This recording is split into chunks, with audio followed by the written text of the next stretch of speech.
Hello my fellow Christian fiction lovers, welcome to another video. Today I am going to be answering some questions, but I'm also in my new little reading corner. I have a small little reading room in my house and I have finally turned it into the space that I want it to be, and I have this whole little corner. I have my physical TBR on this little rocking chair behind me. I have a hammock. I have fairy lights. I have a bunch of other lights in this room, and I just wanted to film in it because it's so cozy and sweet and I absolutely love this space. But anyway, the bookshelves that are normally behind me are actually behind you guys right now. Let me know if you want a tour of this space. It would be a very short video, but it could be fun anyway. I have been asked a couple of questions in the comment section of my videos, and I've compiled them all onto a note on my phone, and I just thought that I would go ahead and answer them because some of them are actually like really good questions, but I don't want to do a whole video out of them. So, just why not do a small Q&A? This question I get asked honestly pretty frequently, and that is, what qualities or criteria does a book have to have for me to give it 5 stars?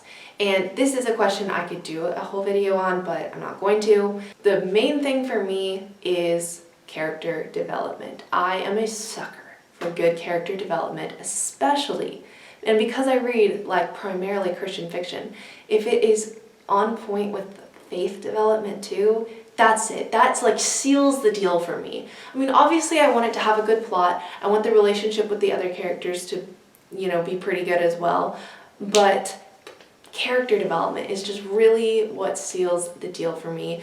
Not only do they have to like change significantly, like I say, going from point A to point B by the end of the book, but also it has to, the progression has to be there throughout the entire book. It can't happen in the last 5 chapters. And I read a book this summer where that's exactly what happened. 75% of the book, this guy was like the same way and was unchanging. He didn't even want to change. And then in the last 25% of the book, boom, he was this completely different dude. And I was like, that doesn't work for me. I did not like that book. That was 3 stars. So that's what I kind of mean is when the character just develops over the span of the entire book or series or whatever the setup is. That is going to incline me to rate it 5 stars more often than not. I think that makes sense. Okay, the next question is, do you ever read nonfiction, true stories, or biographies? Yes, but not as often as I would like to. So I really, really want to start reading more memoirs because the 4 or 5 memoirs that I have read, I have genuinely enjoyed so much. It is such a good way of telling an autobiographical story without saying it's an autobiography. And it doesn't have to be about this person's whole life. It can just be about one season of their life or one experience they went through and how it's changed them. And I just think that is so beautiful. And one memoir that I read that I think about so often is The Honey Bus. And I cannot remember the name of the woman who wrote it, but I think about that book every single time I see a bee. I'm not even kidding you. That book was so good and I really, really enjoyed it. Next question is, what is your favorite kind of book? And that's hard, but also not hard. World War II fiction, but specifically with the trope of the main characters fighting against evil. And my 2 examples of this, if you want to know what I mean when I say that, these are the 2 books that just tie up so perfectly what I am looking for in a World War II novel. And that is The Paris Dressmaker and The White Rose Resists. The Paris Dressmaker is about 2 French women who honestly seem so vulnerable and defenseless, but they fight back the only way they know how, through the only means they have, and honestly they're quite good at it even when it seems like they fail. And then The White Rose Resists is about a group of German university students who also fight back in the only way they know how, by creating this publication called The White Rose that is basically slandering the Nazi Party. Those 2 books just captured me so entirely. I could not put them down. It was, oh my gosh, they were just so beautiful. So if you want to know like exactly my favorite kind of World War II book, read those because they are so good. I'm looking at my World War II shelf right now. A couple other examples would be The Curator's Daughter by Melanie Dobson, When Twilight Breaks by Sarah Sundin, Secret Messenger by Mandy Robotham. I think those kind of just capture that trope that I really like in World War II novels. Oh, these two are about TBRs. How do I create my TBR and do I stick to it? Chaotically and kind of.